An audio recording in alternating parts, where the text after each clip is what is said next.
Let's look at real quick here the 7 forces of business mastery. This was, I guess this is the basis for Tony Robbins. He has Business Mastery 1, Business Mastery 2. I think he has 3 and 4, but it's a more exclusive, way more expensive. I think I spent 20 grand on Business Mastery 1 and Business Mastery 2 combined. That was on top of the probably 10 grand to get to Fiji for Business Mastery 2. But it gave me a really cool framework for how I need to organize my time and my thought process and what's important in my business. So there's 7 forces of business mastery, and I'm going to take you through them real quickly here. I'm not going to spend a ton of time on this, but these are things that you need to consider as you're getting out of production and you're becoming the business owner, the person that's steering the ship, steering the future of your company. So the first is creating an effective business map. And let me show you real quick. There are 3. This is based on Jay Abraham's, and you have access to it here. If you go to your Google Drive and you look for, it's 3 ways to grow your business. And I've set this up in a way where you could do different scenarios. And so there are only 3 ways to grow a business. 1 is to increase the number of clients you serve. 2 is to increase the transaction value for each client by adding more value. And in real estate, we can increase the sales price and commission percentage. So you can go after higher price point homes, buyers and sellers, and you can increase your commission rate that you have. And then number 3 is increase the frequency in which your clients buy. In real estate, this is through referral and repeat business. Put in someone else's numbers here, but in 2013, we did like 3, I think just call it 320 sides.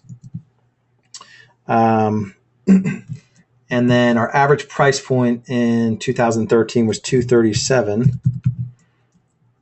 Our commission rate, I think it was, I want to say it was like 3.1%.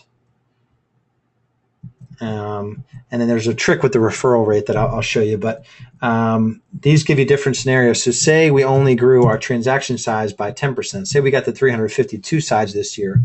But we increased our average sales price, let's call it 6%, because we're trending over 250 from 237 last year. Our commission rate, let's call it even a modest increase. Do a better job of getting a higher commission on the buyer side and the seller side. This might have been only 3% last year. But call this, even like 3%, get this up to 3.1%, so a 4% increase. And then on average increase our referral rate from, just a 1 to a 1.1, we can have a 33% gain in our business. So our total growth can be 33%, going from 2.3 million in sales to 3.0 million just by increasing our average price, our average commission, doing better on referrals and increasing the number of sides. So this is just something that you can play with and realize that a little change in each of these areas can make a big change overall. And then real quick on strategic. And so the number 2 force here, the second force of business mastery, is constant strategic innovation.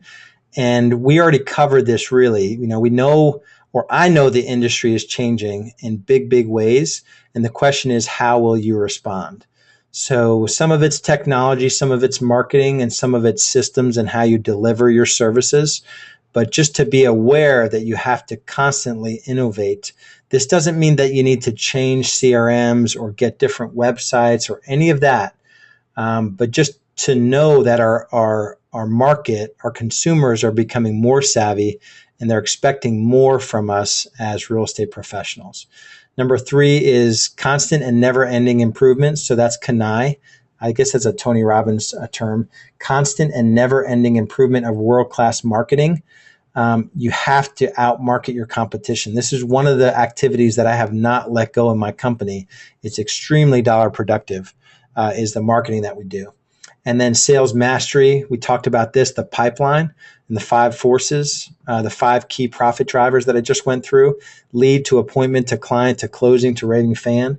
5 is constant anticipation, the power of financial analysis. And I'll get into this more here in a second. Number 6 is constant optimization. and maximization. That is just always looking to optimize and maximize people, culture, processes, and execution, and then constantly create raving fans and culture. And I'll cover more on that as well.